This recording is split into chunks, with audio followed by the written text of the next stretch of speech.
तो स्वागत है आपका एक नई वीडियो में। ये हमारा इंडियन पॉलिटी का क्लास नंबर 17 है और इस क्लास में आज हम लोग प्रधानमंत्री एवं मंत्री परिषद के बारे में पढ़ेंगे।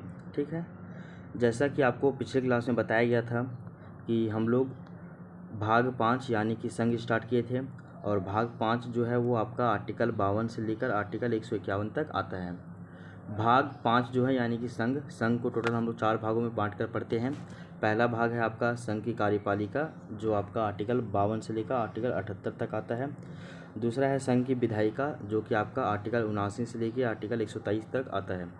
थर्ड है आपका संघ की न्यायपालिका, वो आपका 124 से लेकर 147 तक आता है आर्टिकल। चौथा है आपका संघ का जो है कैग यानी कि कंट्रोलर एंड ऑडिटर जनरल, नियंत्रक और महालेखा परीक्षक, और ये आपका आर्टिकल 148 से आर्टिकल 151 तक आता है। और जेपीएससी प्रीलिम्स की बात कीजिएगा जो कि 2024 में हुआ था, जेपीएससी प्रीलिम्स 2024 में, इसमें एक क्वेश्चन जो है वो आपका कैग से पूछा गया था। ठीक है, इस वाले पॉइंट को याद रखिएगा। तो संघ को हम लोग टोटल 4 भागों में बांट कर पढ़ते हैं। पहला भाग जो था आपका संघ की कार्यपालिका, इसको हम लोग स्टार्ट किए थे और संघ की कार्यपालिका जो है वो आपका आर्टिकल 52 से लेकर आर्टिकल 78 तक आता है। संघ की कार्यपालिका के अंतर्गत हम लोग सबसे पहले राष्ट्रपति के बारे में पढ़े जो कि आपका आर्टिकल 52 से लेकर आर्टिकल 62 तक आता है। उसके बाद हम लोग उपराष्ट्रपति के बारे में पढ़े जो कि आपका आर्टिकल 63 से लेकर आर्टिकल 73 तक आता है। आज हम लोग तीसरा स्टार्ट करेंगे प्रधानमंत्री एवं मंत्रिपरिषद के बारे में जो कि आपका आर्टिकल 74 और 75 के बीच में आता है। इसके बाद नेक्स्ट हम लोग जो है वो अटॉर्नी जनरल यानी कि इसके बारे में पढ़ेंगे जो कि आपका आर्टिकल 76 में आता है। और उसके बाद हम लोग जो है वो भारत सरकार के कार्यों के बारे में पढ़ेंगे जो कि 77 और 78 नंबर के आर्टिकल में देखने को मिलता है। तो ये तो आपका कंप्लीट हो गया है राष्ट्रपति टॉपिक, ये आपका उपराष्ट्रपति टॉपिक भी कंप्लीट हो गया है। आज हम लोग जो है वो आपका प्रधानमंत्री और मंत्रिपरिषद वाले टॉपिक को कंटिन्यू करेंगे। तो आइए स्टार्ट करते हैं आज का क्लास। तो ये है आपका प्रधानमंत्री एवं मंत्रिपरिषद का टॉपिक। तो प्रधानमंत्री एवं मंत्रिपरिषद यानी कि prime minister and council of member, हम लोग इसकी बात कर रहे हैं। ठीक है, हम लोग राष्ट्रपति और उपराष्ट्रपति को पढ़ लिए, इससे संबंधित जितना भी क्वेश्चन बनाया जा सकता था वो हम लोग देख चुके हैं पिछले क्लासेस में। ठीक है ना, तो अब हम लोग प्रधानमंत्री और मंत्रिपरिषद के बारे में जानेंगे जो कि आपका आर्टिकल 74 और आर्टिकल 75 में इसका चर्चा किया गया है। इन दोनों के बारे में हम लोगों को पढ़ना है। ठीक है, अब आगे देखिए, यहाँ लिखा हुआ है कि भारत के संविधान में इस अध्याय को समझने के लिए अनुच्छेद 74, अनुच्छेद 75, अनुच्छेद 78, अनुच्छेद 88 और अनुच्छेद 352 को अध्ययन करना पड़ता है। तो बताया गया है कि अगर आपको प्रधानमंत्री और मंत्रिपरिषद के बारे में जानना है तो इसके लिए आपको जो है वो 74, 75, 78, 88, आर्टिकल 352 ये टोटल जो है वो आपके 5 आर्टिकल का अध्ययन करना पड़ेगा एक एक करके, है ना। तो इन 5 आर्टिकल के बारे में देखेंगे तब हम लोग का जो है ये मंत्रिपरिषद और प्रधानमंत्री वाला जो टॉपिक है वो आपका कंप्लीट हो जाएगा। ठीक है, अब आगे देखिए हम लोग एक एक करके पढ़ते हैं। सबसे पहले तो आपका आर्टिकल 74 की बात करेंगे कि आर्टिकल 74 में क्या कहा गया है। तो आर्टिकल 74 में बोला गया है कि राष्ट्रपति की सलाह और सहायता के लिए एक मंत्रिपरिषद होगी जिसका अध्यक्ष प्रधानमंत्री होगा। ठीक ना, तो जैसे देखिए आप वहाँ पे राष्ट्रपति वाला टॉपिक पढ़ रहे थे तो वहाँ पे आर्टिकल 53 में राष्ट्रपति का जो है वो कार्यपालिका शक्ति के बारे में बताया गया था, यानी कि कार्यपालिका शक्ति क्या है राष्ट्रपति का। तो वहाँ पे बताया गया था कि राष्ट्रपति जो है वो अपने कार्यपालिका शक्तियों का जो प्रयोग है वो उस समय या फिर अपने अधीनस्थ जो भी मंत्रिपरिषद है उसके सलाह पे करता है। तो या तो वो थोड़ा बहुत डिसीजन खुद से ले या तो वो अपने अधीनस्थ जो मंत्रिपरिषद है उसके सलाह पे करेगा। लेकिन ऐसा है कि वो मंत्रिपरिषद का सलाह के अनुसार ही करता है, खुद से अपना वो काम कुछ नहीं कर पाता है। और हम लोग जानते हैं कि मंत्रिपरिषद का जो अध्यक्ष है, जो हेड है, वो आपका प्रधानमंत्री यानी कि पीएम होता है। ठीक है ना, प्राइम मिनिस्टर होता है। ये हम लोग ये भी जानते हैं कि भारत में जो है वो संसदीय व्यवस्था यानी कि पार्लियामेंट्री सिस्टम को अपनाया गया है। तो इस तरह से देखा जाए तो भारत में 2 ठो प्रमुख होंगे, 2 ठो हेड होते हैं। एक तो आपके राष्ट्र के प्रमुख यानी कि देश के प्रमुख होंगे जो कि आपके प्रेसिडेंट साहब होंगे, है ना, प्रेसिडेंट साहब यानी कि राष्ट्रपति जी होंगे। दूसरा आपका सरकार का मुखिया होगा यानी कि सरकार का हेड होगा जिसको हम लोग प्रधानमंत्री यानी कि प्राइम मिनिस्टर कहते हैं। तो ये संसदीय प्रणाली का ये विशेषता है कि दोनों में 2 ठो आपका प्रमुख होगा। तो उसी तरह हम लोग जानते थे कि ये आपका जो राष्ट्रपति है आर्टिकल 53 में बताया गया था कि राष्ट्रपति जो है वो अपने कार्यपालिका संबंधी शक्तियों का जो प्रयोग है वो उस समय या फिर अपने अधीनस्थ मंत्रिपरिषद की सलाह पे करता है। तो वही उसका भी जो चीज़ आपका आर्टिकल 53 में लिखा हुआ है जस्ट उसी का ही बात आर्टिकल 74 में लिखा हुआ, हल्का सा डिटेल से। तो आर्टिकल 74 में बोलता है कि राष्ट्रपति की सलाह और सहायता देने के लिए क्या होगी, एक मंत्रिपरिषद होगी, और उस मंत्रिपरिषद का अध्यक्ष कौन होगा, तो आपका प्रधानमंत्री यानी कि पीएम साहब होंगे, प्राइम मिनिस्टर। ठीक है, आगे देखिए, यहाँ बताया गया नोट में कुछ बात बताया गया है कि अब देखिए प्रधानमंत्री जो मंत्रिपरिषद का हेड है और मंत्रिपरिषद का सलाह मतलब कि मंत्रिपरिषद सलाह देगी राष्ट्रपति को।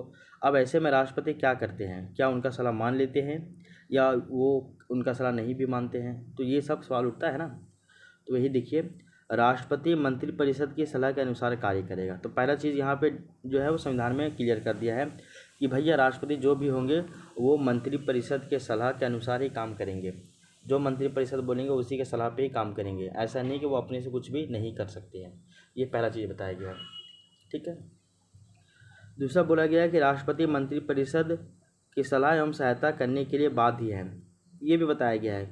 अब राष्ट्रपति जो है वो मंत्रिपरिषद की सलाह लेने के लिए और उसका सहायता लेने के लिए और उसके सलाह के अनुसार काम करने के लिए बाध्य है। कहने का अर्थ है कि राष्ट्रपति जो है वो जो भी राष्ट्रपति को सलाह देगा मंत्रिपरिषद यानी कि प्रधानमंत्री के नेतृत्व में, वो सलाह मानना राष्ट्रपति के लिए बाध्यकारी है। ठीक है ना, एकदम मैंडेटरी है, तो ये भी आपको पता होना चाहिए। आगे देखिए, मंत्रिपरिषद का अध्यक्ष जो है वो आपका प्रधानमंत्री होता है यानी कि पीएम होते हैं, प्राइम मिनिस्टर होते हैं, ये तो आपको पता ही है। तो ये तीनों पॉइंट समझ में आ गया। आपका आर्टिकल 74 क्या था, वही जो है आर्टिकल 53 में था, उसी का ही विस्तार किया गया आर्टिकल 74 में। और आर्टिकल 74 में 3 पॉइंट बताया गया है कि राष्ट्रपति जो है वो मंत्रिपरिषद के सलाह के अनुसार काम करेगा, उसका सलाह मानने के लिए बाध्यकारी होगा, और मंत्रिपरिषद का हेड कौन है, तो प्रधानमंत्री है। तो ओवरऑल ये भी कहा जा सकता है ना कि प्रधानमंत्री का सलाह मानेगा एनी हाउ। तो वो था आपका आर्टिकल 74। एक बार फिर से बोल देते हैं, संविधान के अनुच्छेद 74 के अनुसार राष्ट्रपति को उसके कार्यों के संपादन व सलाह लेने हेतु या देने हेतु मंत्रिपरिषद होती है, जिसका प्रधान प्रधानमंत्री होता है, यानी कि जिसका हेड यानी मुखिया प्रधानमंत्री पीएम साहब होते हैं। तो ये आपका आर्टिकल जो है वो 74 ये बात कहता है। अब देखिए नेक्स्ट हम लोग आर्टिकल 75 की बात करते हैं कि आर्टिकल 75 क्या कहता है। ठीक है, तो यहाँ पे लिखा हुआ है आर्टिकल 75 के बारे में कि राष्ट्रपति प्रधानमंत्री की नियुक्ति करता है। हम सभी बोलते हैं ना कि हम लोग प्रधानमंत्री का चुनाव कर रहे हैं, तो प्रधानमंत्री का चुनाव हम लोग प्रधानमंत्री को नहीं चुनते हैं, प्रधानमंत्री जो है वो नियुक्त किए जाते हैं राष्ट्रपति के द्वारा। हाँ, हम लोग चेहरा देख के किसी पार्टी को वोट भले देते हैं कि इस पार्टी में ये व्यक्ति है तो इस व्यक्ति को जो है वो वोट चलना चाहिए, ये हम लोग मानते हैं इस बात को। तो बोला जा रहा है कि राष्ट्रपति जो है वो प्रधानमंत्री की नियुक्ति करता है और प्रधानमंत्री फिर सुझाव देता है यानी कि सलाह देता है, और उस सलाह के अनुसार मंत्रिपरिषद की जो है वो नियुक्ति करता है राष्ट्रपति। कहने का अर्थ क्या है, ये देखिए राष्ट्रपति जो है वो प्रधानमंत्री को अपॉइंट कर देंगे यानी कि नियुक्त करते हैं। उसके बाद जब प्रधानमंत्री नियुक्त हो जाएंगे तो प्रधानमंत्री के सलाह पे जो अन्य जो मंत्रिपरिषद के सदस्य हैं उनकी नियुक्ति एक एक करके करते हैं। ठीक है ना, आगे देखो, यहाँ नेक्स्ट बात बताया गया कि भारत में संसदीय प्रणाली व्यवस्था है। हम सभी को पता है कि भारत में जो है संसदीय शासन प्रणाली को अपनाया गया है। अब सवाल उठता है कि भैया संसदीय शासन प्रणाली आप किस देश से लिए हैं। देखिए, भारत में एगो संसदीय शासन प्रणाली और एगो भारत में जो है संघात्मक शासन प्रणाली, ये दोनों बहुत इंपॉर्टेंट है। संसदीय शासन प्रणाली की बात करें तो आपका ब्रिटेन से लिया गया है, और वहीं अगर हम लोग संघात्मक शासन व्यवस्था की बात करें तो आपका कनाडा से लिया गया है। ठीक है ना, तो ब्रिटेन से संसदीय शासन प्रणाली लिया गया है और कनाडा से आपका संघात्मक शासन प्रणाली लिया गया है। तो ये जो संसदीय शासन प्रणाली है ये आपका ब्रिटेन यहाँ पे बगल में लिख दीजिएगा। ठीक है, तो ये आपका ब्रिटेन से लिया गया है। तो बोला गया है कि भारत में संसदीय प्रणाली व्यवस्था है जिसमें लोकसभा में बहुमत दल को सरकार बनाने का मौका दिया जाता है। राष्ट्रपति बहुमत दल के सरकार को बहुमत दल को सरकार बनाने का निमंत्रण यानी कि न्योता देते हैं। हम लोग जानते हैं कि भारत में संसदीय शासन प्रणाली है जो कि ब्रिटेन से लिया गया है, और इस संसदीय शासन प्रणाली के तहत ये कहा गया है कि भारत में तो दो ठो जो आपके प्रमुख होंगे, एक राष्ट्र के प्रमुख एक सरकार के प्रमुख। तो इसमें ये भी बताया जाता है कि संसदीय शासन प्रणाली में ये व्यवस्था किया गया है कि इसमें लोकसभा में जो भी दल बहुमत में होगी यानी कि मेजोरिटी में होगी, उसी दल को ही राष्ट्रपति सरकार बनाने के लिए न्योता देंगे यानी कि आमंत्रित करेंगे। राज्यसभा से इसका मतलब नहीं है, राज्यसभा जो एक सतत है वो तो अपना चल ही रहा है। यहाँ लोकसभा में जिस भी दल का, जिस भी पार्टी का बहुमत होगा वही पार्टी आपका सरकार बनाएगी। तो भारत में संसदीय प्रणाली व्यवस्था है जिसमें लोकसभा में बहुमत दल को सरकार बनाने का मौका दिया जाता है, और ऐसे में राष्ट्रपति जो है वो बहुमत दल को सरकार बनाने के लिए न्योता भी देते हैं यानी कि निमंत्रण देते हैं। यहाँ तक समझ में आ गया आपको? आगे देखिए, बहुमत दल अपने प्रधानमंत्री के प्रत्याशी को प्रधानमंत्री के शपथ लेने के लिए भेजते हैं। अब देखो, सब लोग बोल देते हैं कि भैया हम इस पार्टी को आप वोट दीजिए, इस पार्टी में जो है मुख्य उम्मीदवार हम लोग इनको माने हैं। जैसे कि हम लोग बीजेपी की बात करते हैं तो बीजेपी में मुख्य उम्मीदवार जो है वो आपका नरेंद्र मोदी को माना गया है। तो अब जब अगर लोकसभा में जब अगर बीजेपी को ज़्यादा सीट मिलती है, जैसे कि अब इस बार जो है 240 सीट मिला बीजेपी को लोकसभा में, है ना, तो ऐसे में जो है वो अपने जो ये जो है अपने जो ये जो दल है, ये जो पार्टी है, ये अपने बहुमत मतलब ये अपने जो प्रत्याशी है यानी कि प्रतिनिधि जो है नरेंद्र मोदी को सरकार बनाने के लिए फिर क्या करते हैं, भेजते हैं। और ये आमंत्रण कौन देते हैं? तो आपका राष्ट्रपति देते हैं कि भैया जिस भी पार्टी को मिला है सो। 240 बीजेपी का आया था और मात्र 99 सीट जो है वो आपका कांग्रेस को आया था। ठीक है, आगे देखिए, नोट में करके कुछ और भी बात कही गई है यहाँ पे कि राष्ट्रपति जो है वो प्रधानमंत्री की नियुक्ति करते हैं। प्रधानमंत्री चुने नहीं जाते हैं बल्कि उनकी क्या होती है, नियुक्ति होती है। प्रधानमंत्री कोई निर्वाचित पद नहीं है, यहाँ भी हम लोग देख लिए हैं। अब देखो, प्रधानमंत्री हम लोग जो है वो आर्टिकल 74 और आर्टिकल 75 के बारे में जाने। ठीक है ना, यहाँ तक तो हम लोग जान गए हैं। आर्टिकल 75 को भी ना जो है वो 75 क्लॉज 2, 75 क्लॉज 3, 75 क्लॉज 4, 75 क्लॉज 5 ऐसे करके इसको बांटा गया है। ठीक है, तो अभी हम लोग आर्टिकल 75 देख रहे थे। आर्टिकल 75 में हम लोग क्या जाने थे कि आर्टिकल जो 75 है वह सुन लीजिए कि संविधान के अनुच्छेद 75 के अनुसार प्रधानमंत्री की नियुक्ति राष्ट्रपति करेगा और अन्य मंत्रियों की नियुक्ति राष्ट्रपति प्रधानमंत्री की सलाह पर करेगा। ये भी हम लोग समझ गए हैं। अब देखिए, इसी में बात बोला गया है कि मंत्री परिषद में मंत्रियों की कुल संख्या प्रधानमंत्री को शामिल करके लोकसभा के कुल सदस्यों की कुल संख्या का 15% होगा, यानी कि 15% ज़्यादा नहीं होगा। अब देखो, अनुच्छेद 75 में ये बात बोला गया कि प्रधानमंत्री का नियुक्ति कौन करेगा, तो आपका राष्ट्रपति जी करेंगे। अब प्रधानमंत्री की सलाह पे अन्य जो है मंत्री परिषद का जो है वो क्या होगा, तो नियुक्ति करेंगे राष्ट्रपति, अन्य मंत्री परिषद को प्रधानमंत्री की सलाह पे। अब मंत्री परिषद का जो नियुक्ति है तो क्या प्रधानमंत्री सभी को जो है मंत्री परिषद का सदस्य बना देगा? तो नहीं, ऐसा बात नहीं है। जो है इसमें बोला गया है कि लोकसभा के कुल सदस्यों की जो कुल संख्या है, तो मान लो लोकसभा में टोटल जो है 500 आदमी है, तो 500 आदमी का इसका जो है 15%, इसका 15%, और इस 15% में प्रधानमंत्री भी शामिल है, मंत्री परिषद भी शामिल है, तो 15% ही रहना चाहिए। तो बोला गया है आपका कि लोकसभा के कुल सदस्यों के कुल संख्या का 15% से अधिक नहीं होगा किसी भी कीमत में। ठीक ना, और ये जो बात है वो आपका किस में कहा गया है, तो 91 नंबर का संविधान संशोधन में कहा गया है, 2003 में जो हुआ था संविधान संशोधन। तो बोला गया है कि प्रधानमंत्री के साथ ही मंत्रिपरिषद का जो आपका संख्या होगा वो लोकसभा के कुल सदस्य संख्या का 15% से ज़्यादा नहीं होगा। ये बात 91 नंबर का संविधान संशोधन 2003 में कहा गया था। ये तो हम लोग समझ गए हैं। क्या समझे हम लोग? ये समझ गए आपका आर्टिकल 75 में इतना चर्चा किया गया है। इसके अलावा देखिए, आर्टिकल 75 को जो है यानी कि 75 को कई क्लॉजेज में इसको बांटा गया है। आर्टिकल 75 को कई क्लॉजेज में बांटा गया है। पहले हम लोग देखते हैं आर्टिकल 75 क्लॉज 2 के बारे में। आर्टिकल 75 क्लॉज 2 क्या कहता है वो देख लीजिए। आर्टिकल 75 क्लॉज 2 बोलता है कि आर्टिकल 75 क्लॉज 2 के अनुसार ये बोला गया है कि मंत्री जो है वो राष्ट्रपति के प्रसाद पर्यंत जो है वो पद धारण करेंगे। तो इसमें बोला जाता है कि जितने भी मंत्री जो है वो पद धारण करते हैं मंत्री लोग, तो वो किसके लिए मतलब उत्तरदायी होते हैं, तो वो आपका हम लोग जानते हैं कि आपका बताया गया यहाँ पे जो है वो राष्ट्रपति के प्रसाद पर्यंत होते हैं, यानी कि प्रेसिडेंट के जो है वो प्रसाद पर्यंत ये जो है पद धारण करते हैं। तो आर्टिकल 75 क्लॉज 2 में बोला गया है, आर्टिकल 75 तो समझ में आ गया आपको। फिर 75 क्लॉज 2 में बोला गया है कि जो भी मंत्री होंगे यानी मंत्री परिषद का जो भी मंत्री होंगे वो मंत्री राष्ट्रपति के प्रसाद पर्यंत जो है वो पद धारण करेंगे। कहने का अर्थ इसको जो है प्रधानमंत्री नहीं हटाएगा, बल्कि प्रधानमंत्री की सलाह पे जो है वो राष्ट्रपति ही हटा सकता है।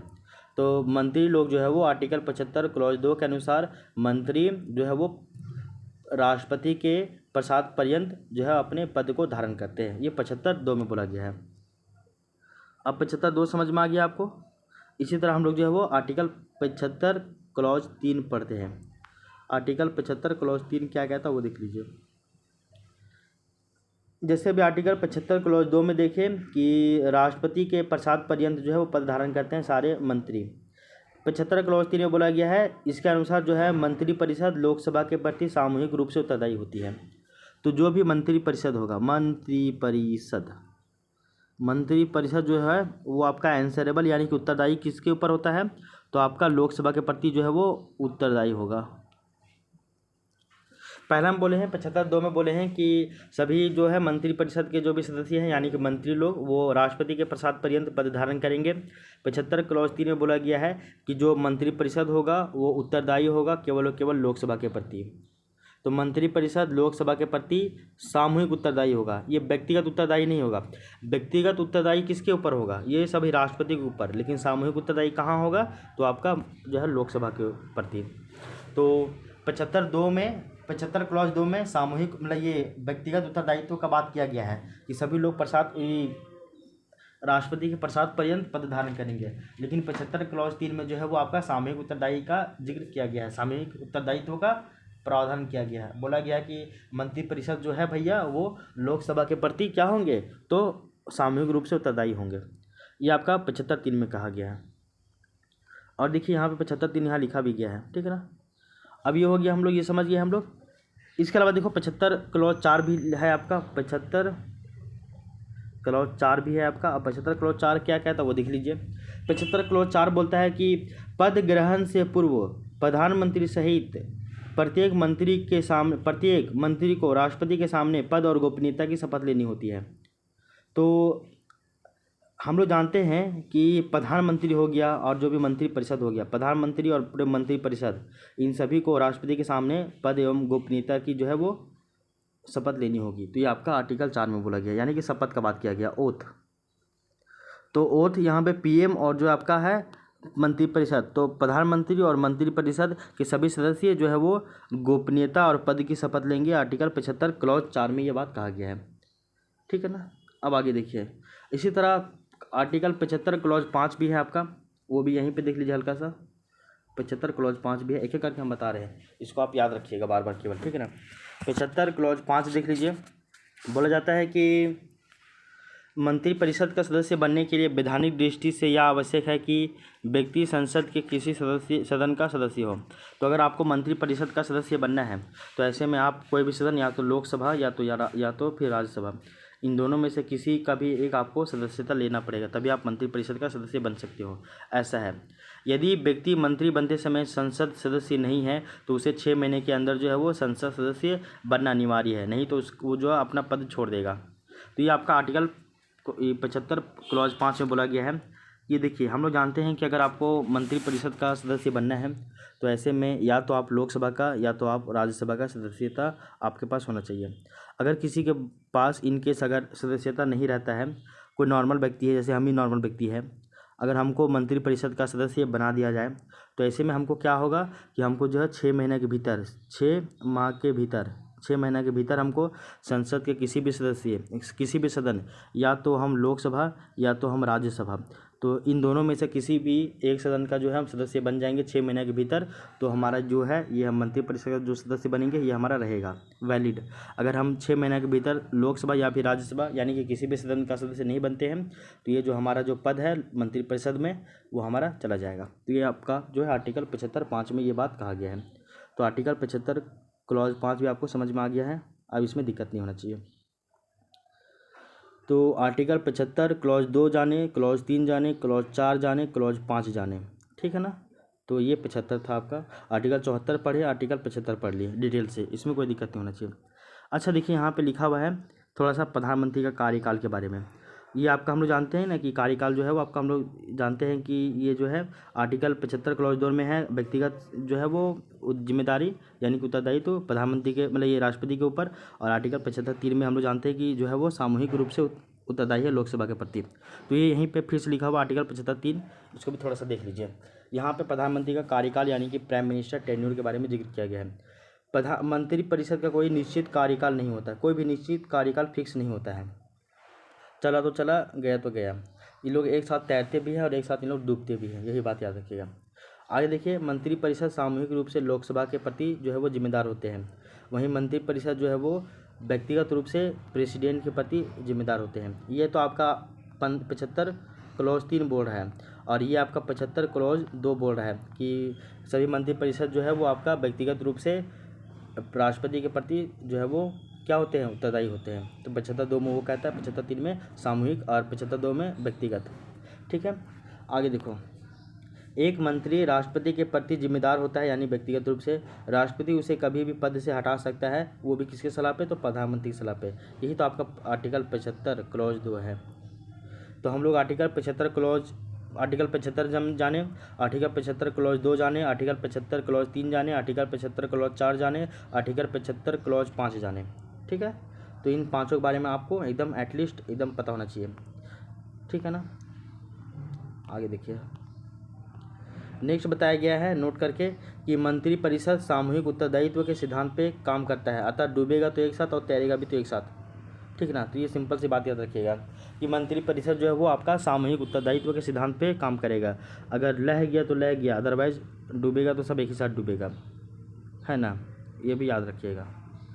आगे देखिए, एक पॉइंट है आपका कि 91 नंबर के संविधान संशोधन के द्वारा, जो कि आपका 2003 में हुआ था, उसके माध्यम से मंत्रियों की जो है टोटल संख्या वो लोकसभा की कुल सदस्य संख्या का 15% से ज़्यादा नहीं होना चाहिए।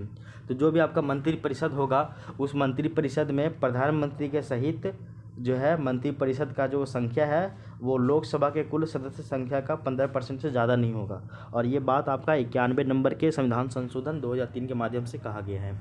ठीक ना। आगे देखिए, ये सुझाव प्रथम संविधान समीक्षा आयोग 2002 के द्वारा के माध्यम से दिया गया था।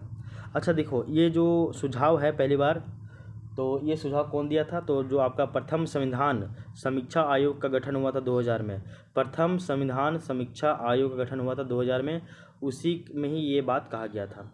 ठीक है, तो 91 नंबर के संविधान संशोधन 2003 के माध्यम से मंत्रिपरिषद में प्रधानमंत्री के साथ ही साथ मंत्रिपरिषद का जो संख्या है वो लोकसभा की कुल सदस्य संख्या का 15% से अधिक नहीं हो सकता है।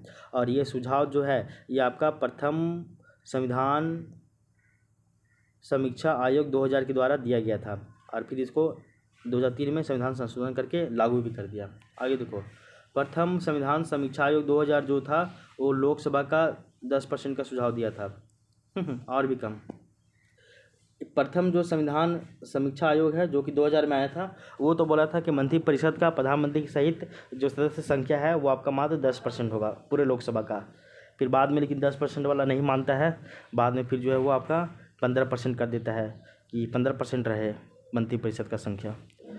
तो प्रथम संविधान समीक्षा आयोग 2000 में जो आता है वो आपका 10% का सुझाव देता है। ठीक है, आगे देखिए। अब हम लोग देखते हैं प्रधानमंत्री पद की योग्यता के बारे में, यानी कि एलिजिबिलिटी ऑफ प्राइम मिनिस्टरशिप। तो प्रधानमंत्री की योग्यता क्या है, अर्हताएँ क्या क्या, वो देख लो। प्रधानमंत्री पद की कोई भी योग्यता नहीं है। ठीक है, कोई भी व्यक्ति प्रधानमंत्री बन सकता है, परंतु संसदीय शासन व्यवस्था या संसदीय व्यवस्था के अनुसार प्रधानमंत्री संसद का सदस्य हो। यदि नियुक्ति के समय में नहीं है तो उसको नियुक्ति के बाद 6 महीने के भीतर उसको सदस्य बनना पड़ेगा। तो देखो, सिंपल सी बात है, यहाँ भारत में कोई भी व्यक्ति संसदीय शासन प्रणाली के अनुसार प्रधानमंत्री भी बन सकता है। कोई भी व्यक्ति जो है वो आपका मंत्रिपरिषद का सदस्य भी बन सकता है, मंत्री भी बन सकता है। हम लोग ये आर्टिकल 75 क्लॉज 5 में देखे थे, ये देखे थे ना कि कोई भी व्यक्ति जो है वो प्रधानमंत्री भी बन सकता है, कोई भी व्यक्ति जो है मंत्रिपरिषद का सदस्य भी बन सकता है। ऐसे तो ये है कि मंत्रिपरिषद का सदस्य होना चाहिए या तो लोकसभा का हो या फिर राज्यसभा का हो। लेकिन अगर किसी का भी सदस्य नहीं है, कोई भी सदन का सदस्य नहीं है, तो वो प्रधानमंत्री भी बन सकता है और वो मंत्री भी बन सकता है, मंत्रिपरिषद का सदस्य भी हो सकता है। फिर उसको क्या करना पड़ेगा, अगर वो किसी भी सदन का सदस्य नहीं है तो उसको 6 महीने के भीतर उसको जो है वो कोई भी सदन का सदस्यता लेना पड़ेगा। और अगर वो सदस्यता नहीं ले पाता है तो ऐसे में वो फिर दिक्कत की बात है। और ये आपका आर्टिकल 75(5) में भी कई बात कहा गया है, ठीक है ना। आगे देख लो, कुछ कुछ और भी अर्हताएँ हैं, योग्यताएँ हैं। देखो कि लोकसभा का सदस्य बनने के लिए जो मिनिमम एज है वो आपका मात्र 25 साल होना चाहिए, ये भी एक योग्यता है। वहीं अगर हम लोग देखें तो राज्यसभा के सदस्य बनने के लिए आपको 30 वर्ष का आयु होना चाहिए। तो लोकसभा के सदस्य बनने के लिए 25 साल, राज्यसभा का सदस्य बनने के लिए 30 साल, राष्ट्रपति बनने के लिए 35 साल, उपराष्ट्रपति बनने के लिए भी 35 साल होना चाहिए, ठीक है। आगे देखो, प्रधानमंत्री बनने का न्यूनतम उम्र कितना होना चाहिए, तो 25 वर्ष। तो 25 साल एक मिनिमम एज होना चाहिए किसी भी व्यक्ति का। तो अगर 25 साल है भैया तो आप लोकसभा के सदस्य बन सकते हो और आप जो है वो प्रधानमंत्री भी बन सकते हो, सिंपल सी बात है। तो ये भी है आपको राष्ट्रपति का योग्यता के बारे में, ये तो हम लोग यहाँ भी जान गए हैं। अच्छा, हम लोग पिछले क्लास में राष्ट्रपति के बारे में पढ़े, उपराष्ट्रपति के बारे में पढ़े, उनका हम लोग ये देखे नहीं कि पहला राष्ट्रपति कौन बना, सेकेंड कौन बना, थर्ड कौन बना, वर्तमान कौन है, ये कौन है। उपराष्ट्रपति के बारे में भी हम लोग नहीं पढ़े थे। तो उन सभी का हम लोग एक अलग से कभी क्लास लेंगे जिसमें हम लोग राष्ट्रपति का पूरा बना देंगे कि कौन कौन अभी तक बना है राष्ट्रपति, उपराष्ट्रपति कौन कौन बना है अभी तक, फिर प्रधानमंत्री कौन कौन बना है अभी तक। ये क्योंकि ये सब बहुत बेसिक चीज़ है, ये एग्जाम में पूछे या ना पूछे लेकिन आपको कम से कम याद तो होना ही चाहिए, ठीक है ना। तो कम से कम मेन डेट वाला जो है आपको पता होना चाहिए। तो वो सब हम लोग एक अलग से एक सेपरेट क्लास में ही लेकर आएंगे, ठीक है। तो उसके लिए घबराना नहीं है आपको। अब आगे देखिए, इसके आगे की चर्चा करते हैं। अब देखिए, हम लोग प्रधानमंत्री की शपथ के बारे में चर्चा करेंगे। जैसा कि हम लोग आर्टिकल 75 क्लॉज 4 देखे थे, वहाँ पे मंत्रिपरिषद और जो प्रधानमंत्री है इनका शपथ का चर्चा किया गया था कि ये पद और गोपनीयता की शपथ लेते हैं राष्ट्रपति के सामने, ठीक ना। तो ये हम लोग देखते हैं। तो प्रधानमंत्री की शपथ के बारे में भी यहाँ पे लिखा हुआ, थोड़ा सा इसको पढ़ लीजिए। प्रधानमंत्री या कोई मंत्री राष्ट्रपति के द्वारा शपथ ग्रहण करते हैं। ये 2 प्रकार की शपथ लेते हैं। कितने प्रकार की, 2 प्रकार की। एक तो है आपका पद की शपथ लेते हैं, दूसरा गोपनीयता की शपथ लेते हैं। पद में ये लोग क्या बोलते हैं कि संविधान के प्रति सच्ची निष्ठा, श्रद्धा, देश की प्रभुता, अखंडता, अक्षुण्ण भय, पक्षपात, द्वेष की भावना ना रखना, ये लेता है पद की शपथ। गोपनीयता की शपथ क्या है, तो संघ के मंत्री या प्रधानमंत्री के रूप में विषय को गोपनीयता रखेगा। तो सिंपल बात है कि प्रधानमंत्री और जो मंत्रिपरिषद है ये आपके जो है वो पद और गोपनीयता की शपथ लेते हैं आर्टिकल 75 क्लॉज 4 के द्वारा। आगे देखो, राज्यसभा के सदस्य भी प्रधानमंत्री बन सकते हैं, बिल्कुल सही बात है। ये हम सभी को पता है कि राज्यसभा के सदस्य भी जो है वो प्रधानमंत्री बन सकते हैं। अगर एग्जाम्पल देखा जाए तो जैसे इंदिरा गांधी 1976 में, मनमोहन सिंह 2004 और 2009 में, एच डी देवगौड़ा तो ये भी आपके बने थे 1996 में प्रधानमंत्री। उसके बाद इंद्र कुमार गुजराल, तो इंद्र कुमार गुजराल साहब भी आपके प्रधानमंत्री बने थे। और ये अगर इसकी बात करें तो ये आपका इंद्र कुमार गुजराल जो है वो कब बने थे प्रधानमंत्री, तो आपका 1997 में। तो राज्यसभा के सदस्य भी बन सकते हैं प्रधानमंत्री, ऐसा दिक्कत नहीं है। इंदिरा गांधी, मनमोहन सिंह, एच डी देवगौड़ा, इंद्र कुमार गुजराल, ये सभी जो है वो राज्यसभा के सदस्य थे और ये लोग प्रधानमंत्री बनते हैं, ठीक ना। तो अगर हम लोग देखें तो यहाँ तक तो हम लोग अब पढ़ चुके हैं। पहले हम लोग जाने प्रधानमंत्री के बारे में कि प्रधानमंत्री क्या होता है, थोड़ा सा हम लोग मंत्रिपरिषद के बारे में जाने, आर्टिकल 74 जाने, article 75 clause 1, clause 2, clause 3, clause 4, clause 5, यहाँ तक जाने हम लोग। इन सभी के बारे में जो है डिटेल से हम लोग जाने। फिर हम जाने कि राष्ट्रपति का जो है सामूहिक उत्तरदायित्व किसकी तरफ है, मतलब ये मंत्रिपरिषद का व्यक्तिगत उत्तरदायित्व किसकी तरफ है, इन सभी के बारे में जाने हम लोग। फिर 15% से ज़्यादा नहीं हो सकता है, वो कौन दिया था ये भी हम लोग जाने। 10% वाला कॉन्सेप्ट कौन दिया था वो भी हम लोग जानते हैं। अब नेक्स्ट हम लोग जो है मंत्रिपरिषद के बारे में पढ़ेंगे। तो मंत्रिपरिषद के बारे में जानेंगे। कुछ और भी फैक्ट जो है वो आप लूसेंट वाली बुक से थोड़ा सा पढ़ लीजिएगा खुद से, ये नहीं केवल नोट्स पढ़ ही लीजिएगा, ऐसा नहीं है। नोट्स पढ़िए, लूसेंट का किताब पढ़िए और घटना चक्र लगाइए। 3 सोर्स रखिए और इन तीनों सोर्स को जो है वो नोट्स भी नहीं पढ़िएगा तो चलेगा, घटना चक्र और लूसेंट लगा लीजिए ना, बहुत आपका फैक्चुअल डाटा आ जाएगा। लेकिन मेंस के लिए तो नोट्स पढ़ना पड़ेगा ना भाई, तो यही बात है। लूसेंट में आप थोड़ा बहुत जो फैक्ट दिया हुआ आप वहाँ से इसको जो है वो थोड़ा बहुत कवर कर सकते हैं, ठीक ना, वहाँ से फैक्ट को देख लीजिएगा। अब हम लोग आगे देखते हैं। नेक्स्ट वो है आपका मंत्रिपरिषद यानी कि काउंसिल ऑफ मिनिस्टर के बारे में देखते हैं। काउंसिल ऑफ मिनिस्टर, मंत्रिपरिषद क्या है यानी कि काउंसिल ऑफ मिनिस्टर क्या है, इसके बारे में हम लोग देखते हैं। अब आगे देखिए, मंत्री परिषद जो है वो मंत्री परिषद में 4 प्रकार के मंत्री पाए जाते हैं। कितने प्रकार के? तो 4 प्रकार के। कहीं कहीं कोई बुक में आपका 3 गो दिखा रहेगा, वो 3 गो भी सही है, क्योंकि इसी का ही एक और हम लोग तोड़ दिए हैं, मतलब समझिए वो 4 गो हो गया। तो मंत्री परिषद बेसिकली चार तरह के देखते हैं हम लोग, अभी देखेंगे, लेकिन ये बहुत सारे बुक में 3 तरह के मंत्री परिषद लिखे रहते हैं। कहीं कहीं पे केवल जो है कैबिनेट मंत्री, राज्य मंत्री और उसके बाद जो है उप मंत्री का बारे में लिखा हुआ रहता है। ये राज्य मंत्री जो कि स्वतंत्र प्रभार के, इसका जिक्र कहीं नहीं किया रहता है। तो बहुत सारी किताब में 3 ही प्रकार देखेंगे, तो आप कन्फ्यूज मत होइएगा देखकर, है ना, यार कहीं तो 4 पढ़े कहीं 3 पढ़ेंगे, ऐसा दिक्कत की बात नहीं है। तो मंत्री परिषद में जानेंगे हम लोग कि मंत्री परिषद में 4 प्रकार के मंत्री होते हैं। कितने प्रकार के? तो 4 प्रकार के। पहला आपका जो है वो कौन होता है? तो पहला जो है वो आपका कैबिनेट मंत्री है। दूसरा आपका राज्य मंत्री होता है। तीसरा आपका राज्य मंत्री होता है लेकिन वो स्वतंत्र प्रभार का होता है। और चौथा आपका उप मंत्री होता है। तो ये चारों के बारे में आपको एकदम याद होना चाहिए। आगे देखो, हम लोग ये जानते हैं कि हम लोग देखते हैं ना कि मंत्री का बात है, मंत्री परिषद में टोटल 4 तरह के मंत्री होते हैं। कैबिनेट मंत्री, राज्य मंत्री स्वतंत्र प्रभार और आपका उप मंत्री, ये चारों होते हैं। इनके बारे में आप थोड़ा थोड़ा एक एक करके आप लोग पढ़ लेते हैं, क्या कहता है वो देख लीजिए आप। ये किसी विभाग के अध्यक्ष होते हैं। तो जो कैबिनेट मंत्री की बात कर रहे हैं, कैबिनेट मंत्री जो होते हैं वो एक विभाग दे दिया जाएगा और उनका अध्यक्ष बना दिया जाएगा, उनको बोलते हैं कैबिनेट मंत्री। ठीक है ना। कैबिनेट मंत्री के बारे में देखिए, ये किसी विभाग के अध्यक्ष होते हैं, ठीक है ना, कैबिनेट मंत्री। इनके समूह को मंत्रिमंडल भी कहा जाता है। कहीं कहीं भी आप देखिएगा ना कि कैबिनेट मंत्री क्या होता है, मतलब सॉरी, मंत्रिमंडल क्या होता है, मंत्री परिषद क्या होता है। तो मंत्री परिषद आपका एक बहुत बड़ा है, जिसमें 4 तरह के मंत्री शामिल होते हैं। जबकि मंत्रिमंडल की बात कीजिएगा तो वो आपका बहुत छोटा है। और मंत्री परिषद में केवल बड़े बड़े जो डिपार्टमेंट होंगे, जैसे कि आपका रक्षा मंत्रालय, जैसे आपका गृह मंत्रालय, जैसे आपका शिक्षा मंत्रालय, विदेश मंत्रालय, इन सभी को 4-5 को बड़ा बड़ा जो डिपार्टमेंट है, यही मिलकर आपका मंत्रिमंडल बनता है। तो मंत्री परिषद आपका बड़ा रूप है, जबकि मंत्रिमंडल छोटा रूप है।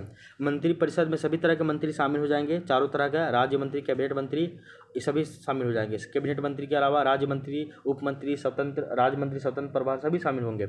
जबकि कैबिनेट मंत्री, ये मंत्रिमंडल में आपके केवल कैबिनेट मंत्री के सदस्य शामिल होंगे, ये आपको पता होना चाहिए। कैबिनेट जो मंत्रिमंडल जो है वो मंत्री परिषद का ही भाग है। अगर मान लीजिए ये आपका क्या है, मंत्री परिषद है, तो इसी मंत्री परिषद में बीच में आपका क्या है, कैबिनेट मंत्री, मतलब ये मंत्रिमंडल है, ये आपका पूरा मंत्री परिषद है बड़ा सा। और इसी बड़ा सा मंत्री परिषद में ही छोटा सा है आपका मंत्रिमंडल, ठीक है।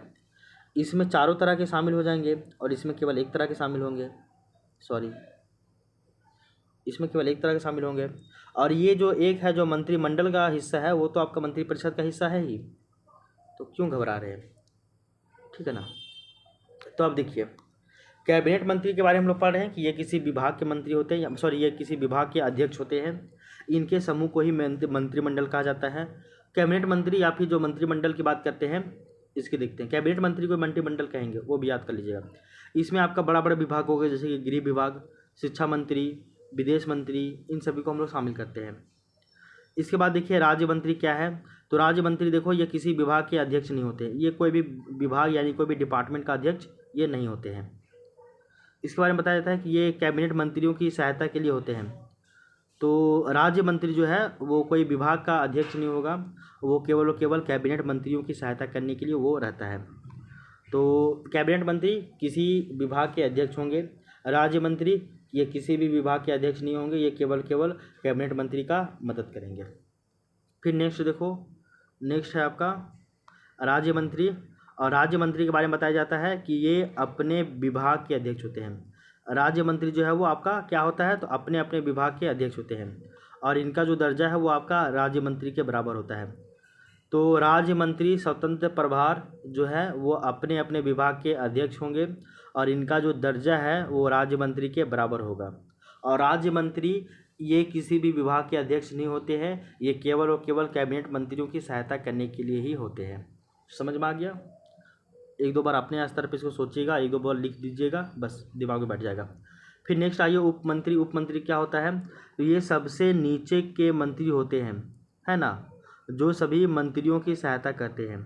तो सबसे निचले स्तर का अगर मंत्री कोई है, सबसे छोटा, तो वो देख लीजिएगा उप मंत्री होते हैं। और ये सभी मंत्रियों की सहायता करते हैं, यानी कि कैबिनेट मंत्री की भी सहायता करेंगे, राज्य मंत्री की भी सहायता करेंगे, राज्य मंत्री स्वतंत्र प्रभार की भी सहायता करेंगे। आगे देख लीजिए उप मंत्री। एक यहाँ पॉइंट लिखा हुआ कि मोदी सरकार में इनका प्रावधान नहीं है, यानी कि जब से बीजेपी का गवर्नमेंट आया 2014 से, तो उसमें ना उप मंत्री का दर्जा है ही नहीं। तो उप मंत्री का प्रावधान 2014 से, जब से मोदी का सरकार आया, मोदी जी का, हमारे आदरणीय यशस्वी प्रधानमंत्री मोदी जी जो है, इनके शासनकाल में उप मंत्री का दर्जा नहीं है, मतलब उप मंत्री का प्रावधान कॉन्सेप्ट ही नहीं है। ठीक है ना। तो कैबिनेट मंत्री जान गए, राज्य मंत्री जान गए। राज्य मंत्री कोई भी विभाग का अध्यक्ष नहीं होगा। कैबिनेट मंत्री या किसी विभाग के अध्यक्ष होंगे, राज्य मंत्री या किसी भी विभाग के अध्यक्ष नहीं होंगे, केवल ये कैबिनेट मंत्री की सहायता करेंगे। राज्य मंत्री स्वतंत्र प्रभार, ये अपने अपने विभाग के अध्यक्ष होंगे और इनका दर्जा राज्य मंत्री के बराबर होगा। उप मंत्री ये सबसे नीचे स्तर के मंत्री होते हैं, जो सभी मंत्रियों की सहायता करते हैं, और हमारे मोदी सरकार में इनका जो है प्रावधान नहीं है। ठीक है, यहाँ तक समझ में आ गया आपको। नोट में कुछ बात दिया हुआ देखो, मंत्रिमंडल और मंत्रिपरिषद की बैठकें अलग अलग होती है। सिंपल सी बात है, अलग अलग होगा ही। मंत्रिपरिषद आपका बड़ा रूप है, इसमें सभी शामिल है। मंत्रिपरिषद में क्या है, तो सभी शामिल है। जबकि मंत्रिमंडल देखे तो वो एक छोटा सा रूप है, और लेकिन ये छोटा है, लेकिन ये देखने में चोट लागे घाव करे गंभीर, यही चीज़ है। ये मंत्रिमंडल जो है छोटा है मंत्रिमंडल, लेकिन ये आपका क्या करता है, मंत्रिमंडल छोटा है लेकिन ये बड़े बड़े यहीं पे है डिपार्टमेंट, बड़ा बड़ा डिपार्टमेंट। तो बड़ा बड़ा जितना भी डिपार्टमेंट है सब आपका मंत्रिमंडल का भाग हो जाएगा। बाकी बात रेस्ट बचा हुआ जितना भी डिपार्टमेंट है सभी मंत्रिपरिषद का ही हिस्सा है, मतलब सॉरी मंत्रिपरिषद का ही। हाँ ठीक है, मंत्रिमंडल का बैठक अलग होगा, मंत्रिपरिषद का अलग बैठक होगा। हम सभी आए दिन सुनते हैं कि कैबिनेट का बैठक हुआ, तो कैबिनेट का बैठक हम लोग हमेशा सुनते हैं पेपर में, न्यूज़ में, कि कैबिनेट का क्या हो गया, मीटिंग हुआ, कैबिनेट का बैठक हुआ। तो कैबिनेट का बैठक हुआ कहने का अर्थ है कि आपका मंत्रिमंडल का बैठक हुआ। अब मंत्रिपरिषद का बैठक होता है अलग, और मंत्रिमंडल का बैठक होता है अलग। यहाँ पे आपको समझ में आ गया, अब कोई दिक्कत नहीं होना चाहिए। ठीक है, तो अब हम लोग इसके आगे की चर्चा करते हैं। तो आर्टिकल 74 देखिए, आर्टिकल 75 देखिए। आर्टिकल 75 को 5 भागों में बांट के पढ़े, clause 1, clause 2, clause 3, clause 4, clause 5, सभी के बारे में पढ़ें। आगे देखिए कुछ पॉइंट और भी दिया हुआ है थोड़ा सा लूसेंट बुक में, वो देख लीजिए कि सभी मंत्रियों, राज्य मंत्रियों और जो उप मंत्री हैं सभी को निःशुल्क आवास मिलता है, और सभी को जो है सुख सुविधाएं मिलती है, वेतन भत्ता सब कुछ मिलता है, पेंशन वगैरह। आगे देखिए, यदि लोकसभा किसी एक मंत्री के विरुद्ध अविश्वास प्रस्ताव पारित कर दे, तो उसे उस विभाग से संबंधित विधेयक को रद्द कर दे, तो समस्त मंत्रिमंडल को जो है वो फिर त्याग देना पड़ता है, त्याग पत्र। कहने का अर्थ है, अभी आपको बताया गया था कि अगर भैया प्रधानमंत्री के अगर खिलाफ ही अगर आप जो है वो आप विश्वास प्रस्ताव ला देंगे, प्रधानमंत्री तो जाएगा ही जाएगा, लेकिन आप पूरा मंत्रिमंडल ही लेके डूब जाएगा। मंत्रिमंडल नहीं मतलब सारा पूरा मंत्रिपरिषद ही, और मंत्रिपरिषद का ही छोटा सा भाग है मंत्रिमंडल, तो पूरा मंत्रिपरिषद पूरा मंत्रिमंडल लेके डूब जाएगा प्रधानमंत्री जी। ठीक है ना, तो ये याद रखिएगा। तो ये बात बताया गया है यहाँ पे आपको, इसलिए बोला जाता है ना कि पानी में रह के मगरमच्छ से बैर नहीं करना चाहिए, वो तो जाएगा ही जाएगा, आपको ले चला जाएगा। इसीलिए अब चलिए हम लोग आर्टिकल जो है वो 77 देखते हैं कि आर्टिकल 77 क्या है। आर्टिकल 76 में क्या है वो आप थोड़ा सा सर्च कर लीजिएगा, ठीक है ना। यहाँ पे हम लोग आर्टिकल 77 जानेंगे।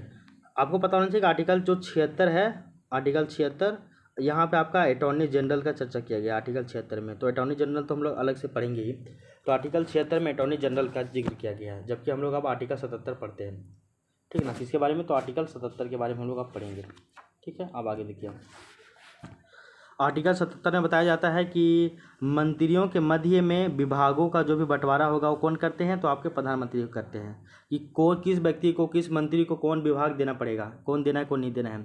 तो मंत्रियों के मध्य विभागों का बंटवारा प्रधानमंत्री करते हैं, लेकिन विभागों बंटवारों के संबंध में नियम बनाने का अधिकार जो है वो राष्ट्रपति को है।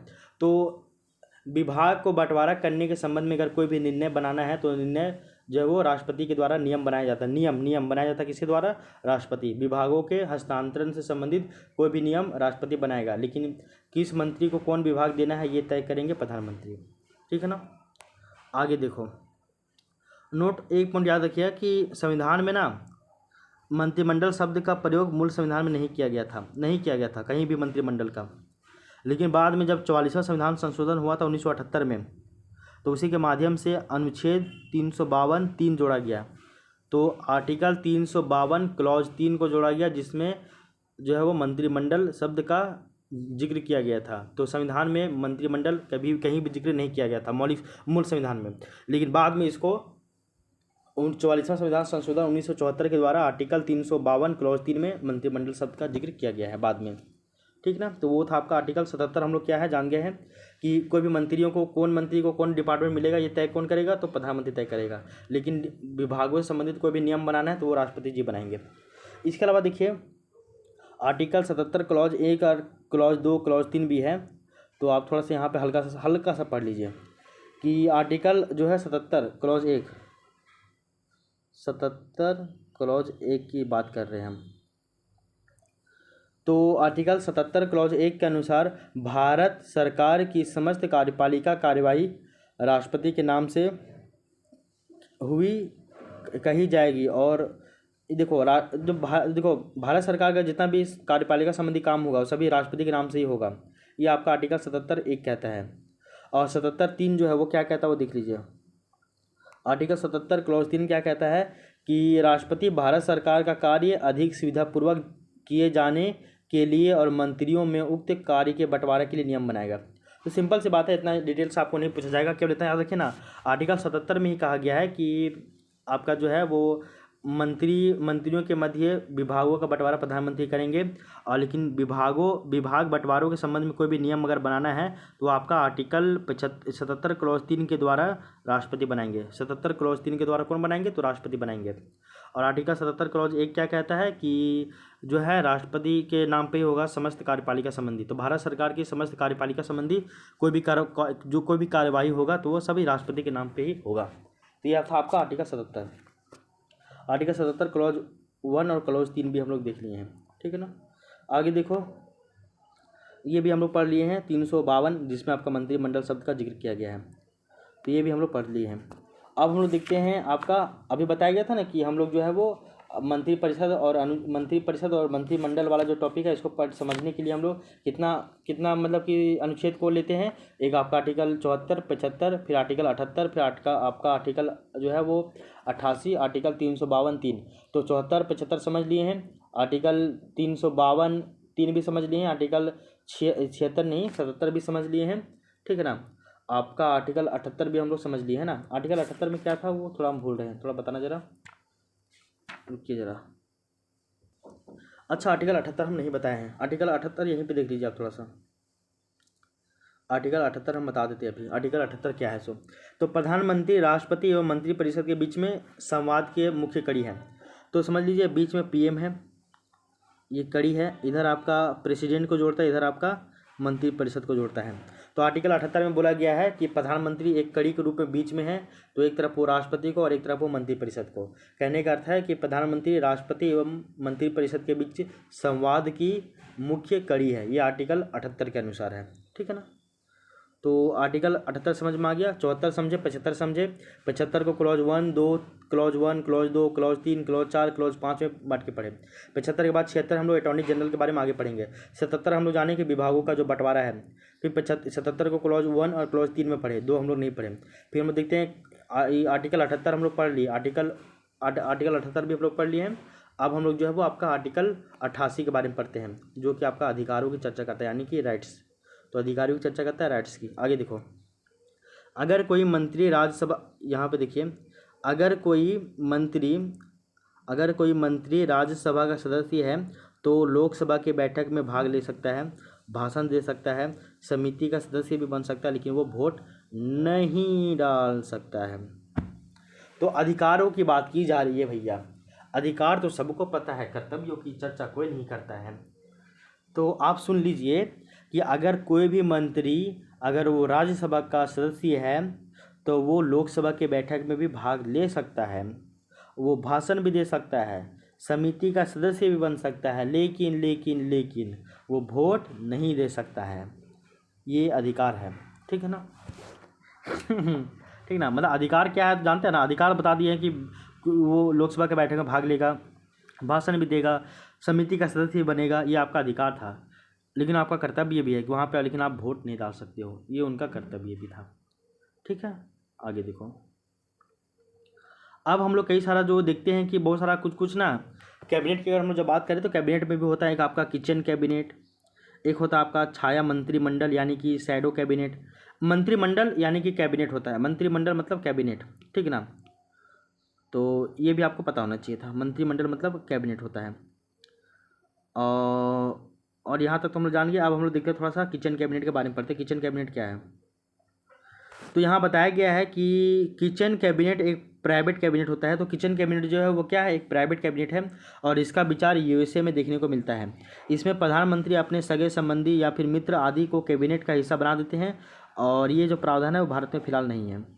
तो किचन कैबिनेट ये क्या है कि देखो, ये अपने सगे संबंधी, पड़ोसी, मित्र, जो अपने जो पसंदीदा लोग हैं, इन लोग को मिलाकर एक किचन कैबिनेट बनाया जाता है और वहाँ पे बहुत प्राइवेट कैबिनेट है ये। यहाँ पे बहुत मेन डिस्कस होगा। जैसे प्रधानमंत्री है तो प्रधानमंत्री हम लोग देखते हैं ना कि प्रधानमंत्री काफ़ी करीबी है आपके राजनाथ सिंह, काफ़ी करीबी है आपके अमित शाह जी, काफ़ी करीबी है नितिन गडकरी जी। तो ये सब जो 3-4 गो व्यक्ति हैं, इन सभी 3-4 गो सगे संबंधी है या फिर इनके जो दोस्त हैं, इन सभी को मिलाकर एक प्राइवेट कैबिनेट बनाते हैं जिसको बोलते हैं किचन कैबिनेट, ठीक है ना। और यहाँ पे मुख्य मुख्य बातें होंगी। एक तो आपको बताया गया मंत्रिपरिषद, जिसमें सभी शामिल हो जाएंगे। मंत्रिपरिषद के अलावा बताया कि सभी मेन जो डिपार्टमेंट है, इनका जो हेड है वो आपके होते हैं कैबिनेट मंत्री। उन कैबिनेट मंत्री को मिलाकर बनता है मंत्रिमंडल। उनका तो वो अलग है ही। उससे भी और भी ज़्यादा इम्पोर्टेंट बात किचन कैबिनेट में है, लेकिन भारत में किचन कैबिनेट का प्रावधान नहीं है, ये अमेरिका में है, इसलिए दिक्कत की बात नहीं। आगे देखो, एक होता है आपका छाया कैबिनेट यानी कि मतलब छाया मंत्रिमंडल। छाया मंत्रिमंडल क्या होता है, शैडो कैबिनेट, वो देख लीजिए। छाया मंत्रिमंडल सरकार के मंत्रिमंडल के खिलाफ विरुद्ध विपक्ष का मंत्रिमंडल होता है जो छाया की तरह काम करता है और ये संसदीय प्रणाली ब्रिटेन की देन है। आगे देखो, एक होता है किचन कैबिनेट जो कि सगे संबंधी का मिलाकर प्राइवेट कैबिनेट बनता है, और एक होता है छाया कैबिनेट यानी कि छाया मंत्रिमंडल, शैडो कैबिनेट। ये छाया मंत्रिमंडल जो है वो सरकार के मंत्रिमंडल के खिलाफ काम होता है। तो सरकार का जो भी मंत्रिमंडल है उसके खिलाफ एगो विपक्ष का भी यानी कि पक्ष का मंत्रिमंडल है, यानी कि सरकार का मंत्रिमंडल है, तो उसके खिलाफ में, उसके विरुद्ध में विपक्ष का भी एक मंत्रिमंडल आ जाएगा। किसका, तो एक विपक्ष का भी मंत्रिमंडल आ जाएगा और वो एकदम छाया की तरह काम करता है विपक्ष का मंत्रिमंडल, यानी कि एकदम हर चीज़ के ऊपर पैनी नज़र रखेगा। तो किचन कैबिनेट ये पक्ष वालों के लिए है, फिर आपका छाया कैबिनेट, शैडो कैबिनेट, वो आपके विपक्ष के लिए है। छाया मंत्रिमंडल, मंत्रिमंडल को एक कैबिनेट कहते हैं, ठीक है ना।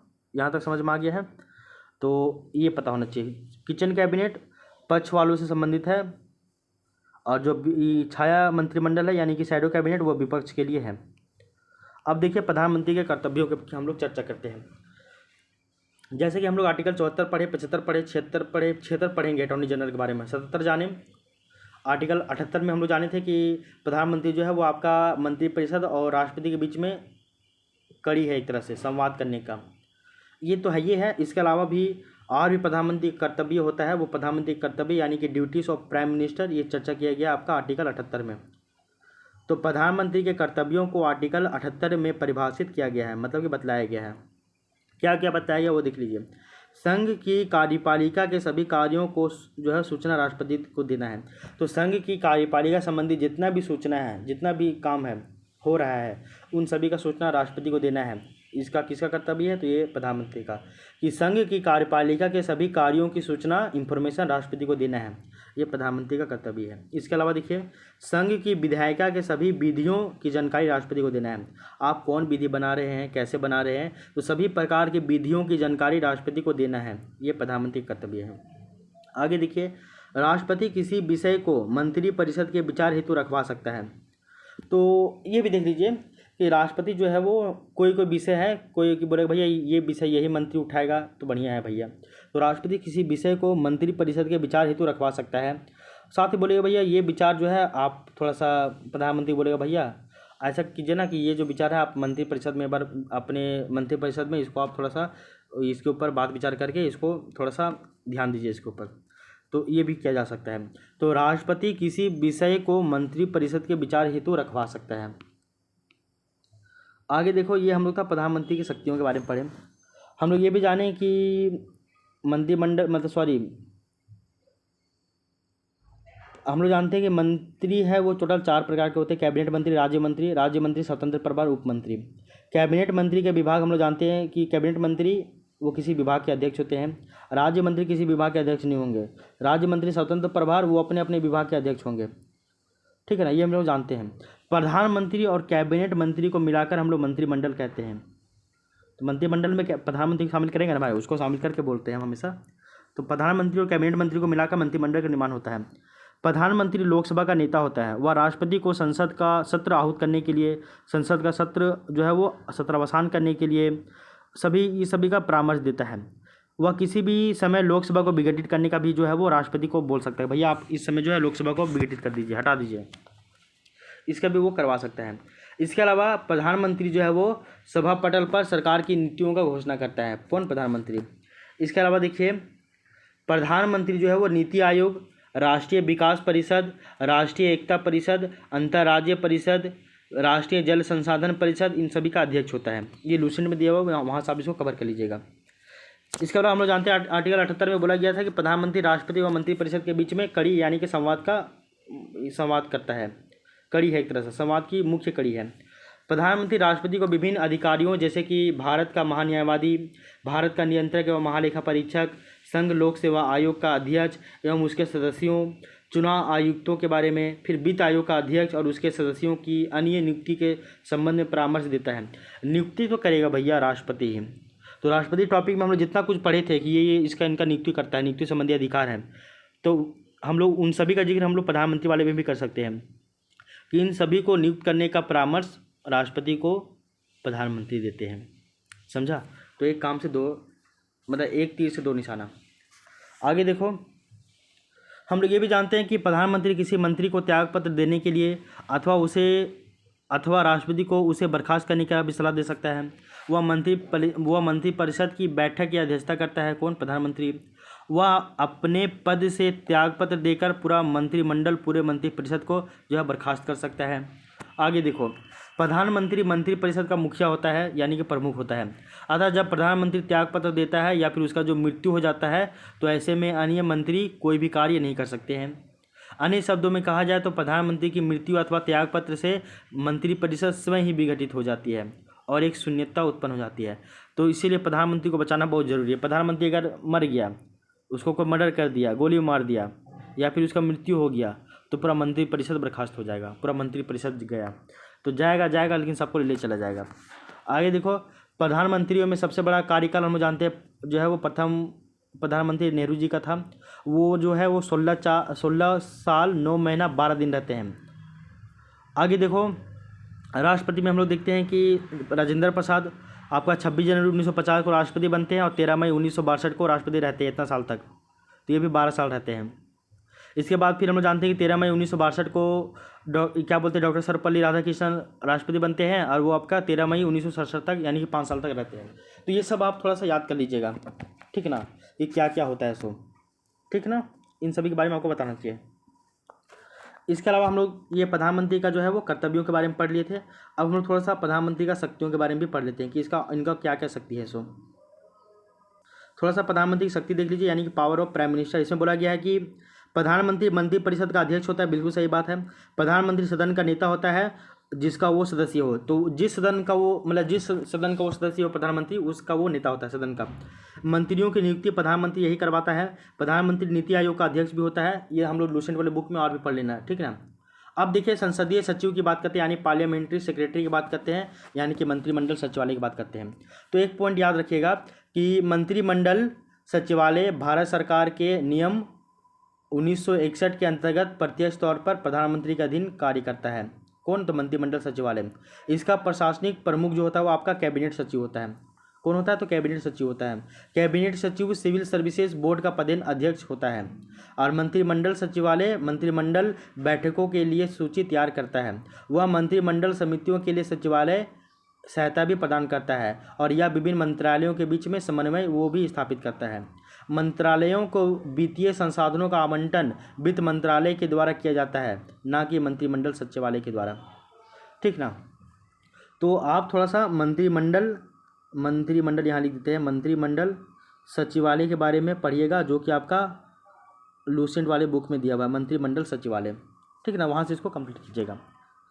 इसके अलावा देखिए प्रधान जो संसदीय सचिव की बात करते हैं यानी पार्लियामेंट्री सेक्रेटरी की, यहाँ बताया जा रहा है कि ये प्रधानमंत्री के द्वारा नियुक्त किए जाते हैं। कौन? तो प्रधान जो आपके संसदीय सचिव हैं ये प्रधानमंत्री को त्याग पत्र देते हैं, अगर वही नियुक्त करें तो उसी को त्याग पत्र देंगे ना। और ये प्रधानमंत्री के इच्छा के अनुसार यानी कि उन्हीं के प्रसाद पर्यंत काम करते हैं। कौन? तो संसदीय सचिव। आगे देखो ये संसद के सदस्य होते हैं, संसदीय सचिव भी संसद के सदस्य होंगे।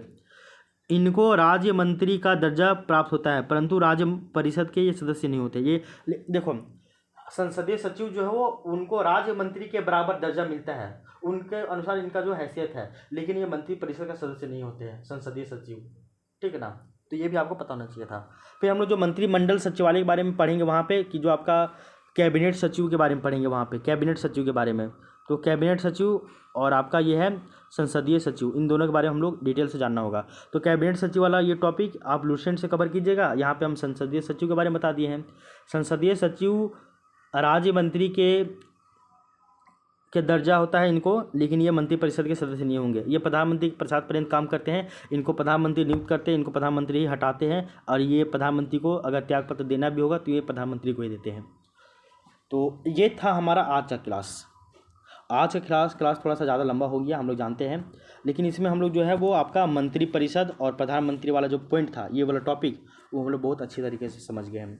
तो प्रधानमंत्री एवं मंत्रिपरिषद जो कि आपका आर्टिकल 74 है, आर्टिकल 75 में है। आर्टिकल 75 को क्लॉजेज बांटा गया, article 75 clause 1, clause 2, clause 3, clause 4, clause 5।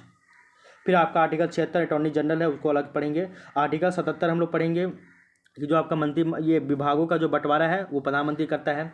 फिर आर्टिकल 77(1), आर्टिकल 77(1), दो नहीं, आर्टिकल 77(3) ये पढ़े हम लोग। फिर आर्टिकल 78 में देखिए हम लोग कि प्रधानमंत्री का जो कर्तव्य है ये सभी की चर्चा किए। फिर हम लोग देखिए प्रधानमंत्री का क्या क्या शक्ति है, क्या क्या कर्तव्य है, इन सभी के बारे में जाने। प्रधानमंत्री जो है संसदीय सचिव को कैसे नियुक्त करता है, संसदीय सचिव के बारे में हम लोग जाने। फिर हम लोग मंत्रिमंडल सचिवालय के बारे में लूसेंट से पढ़ लेंगे अलग से। और हम लोग जानेंगे कैबिनेट सचिव भी होता है, जैसे आपका संसदीय सचिव जो है और कैबिनेट सचिव, इन सभी के बारे में आपको जानना होगा। तो इस तरह से हम लोग जो है वो आपका मंत्रिपरिषद और प्रधानमंत्री वाला टॉपिक जो है वो इंड कर दिए हैं, ये कंप्लीट हो गया है। अब इसमें आपको किसी भी तरह का दिक्कत नहीं होना चाहिए। तो प्रधानमंत्री और मंत्रिपरिषद का जो टॉपिक है ये आपका आज कंप्लीट हो गया है। अब थोड़ा सा आप केवल भारत के प्रधानमंत्री का लिस्ट देख लीजिएगा कि कौन कब बने हैं, ठीक है ना। तो अभी तक जो 17 व्यक्ति प्रधानमंत्री बन चुके हैं, 17वें व्यक्ति का आपको नाम पता होना चाहिए एटलीस्ट, और इन सभी का काम थोड़ा बहुत पता होना चाहिए। और इनसे संबंधित कुछ कुछ जो फैक्ट है लूसेंट बुक में दिया हुआ है, उस फैक्ट को आप तैयार कर लीजिएगा। आपका बहुत ही बेहतरीन तरीके से ये पॉलिटी कवर हो जाएगा, फिर आपको कहीं से कहीं भी कोई भी दिक्कत नहीं होगा, ठीक है ना। तो अब हम लोग मिलते हैं नेक्स्ट क्लास में। और नेक्स्ट क्लास में हम लोग जो है वो देखिए संघ की जो कार्यपालिका है ये आपका कंप्लीट हो गया, ये वाला टॉपिक। रुकिए जरा सा 1 मिनट।